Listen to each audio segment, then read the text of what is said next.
सोमवार व्रत कथा 18 मई 2026। देवों के देव महादेव बहुत ही भोले माने जाते हैं, इसलिए उनका एक नाम भोलेनाथ भी है।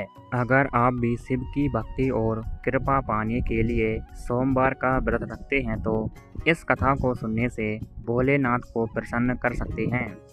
एक बार किसी नगर में एक साहूकार था।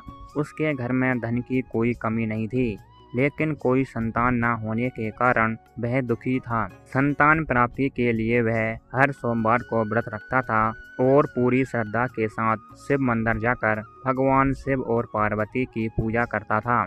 उसकी भक्ति देखकर एक दिन मां पार्वती प्रसन्न होकर भगवान शिव से साहूकार की मनोकामना पूर्ण करने का निवेदन किया।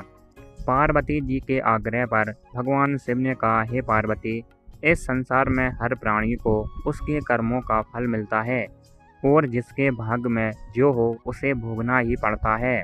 लेकिन पार्वती जी ने साहूकार की भक्ति देखकर उसकी मनोकामना पूर्ण करने की इच्छा व्यक्त की।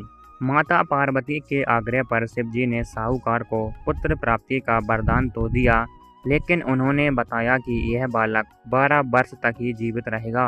माता पार्वती और भगवान शिव की बातचीत को साहूकार सुन रहा था, इसलिए उसे ना तो इस बात की खुशी थी और ना ही दुख। वह पहले की भांति शिव जी की पूजा करता रहा। कुछ समय के बाद साहूकार की पत्नी ने एक पुत्र को जन्म दिया। जब वह बालक 11 वर्ष का हुआ तो उसे पढ़ने के लिए काशी भेज दिया गया। साहूकार ने पुत्र के मामा को बुलाकर उसे बहुत सारा धन देते हुए कहा कि तुम इस बालक को काशी विद्या प्राप्ति के लिए ले जाओ। तुम लोग रास्ते में यज्ञ कराते जाना और ब्राह्मणों को भोजन दक्षिणा देते हुए जाना। दोनों मामा भांजे इसी तरह यज्ञ कराते और ब्राह्मणों को दान दक्षिणा देते काशी नगरी निकल पड़े। इस दौरान रात में एक नगर पड़ा जहां नगर के राजा की कन्या का विवाह था, लेकिन जिस राजकुमार से उसका विवाह होना था वह एक आंख से काना था। राजकुमार के पिता ने अपने पुत्र के काना होने की बात को छुपाने के लिए सोचा, क्यों ना उसने साहूकार के पुत्र को दूल्हा बनाकर राजकुमारी से विवाह करा दूं। विवाह के बाद इसको धन देकर विदा कर दूंगा और राजकुमारी को अपने नगर ले जाऊंगा। लड़के को दूल्हे के वस्त्र पहनाकर राजकुमारी से विवाह करा दिया। साहूकार का पुत्र ईमानदार था, उसे यह बात सही नहीं लगी, इसलिए उसने अवसर पाकर राजकुमारी के दुपट्टे पर लिखा कि तुम्हारा विवाह तो मेरे साथ हुआ है, लेकिन जिस राजकुमार के संग तुम्हें भेजा जाएगा वह एक आंख से काना है।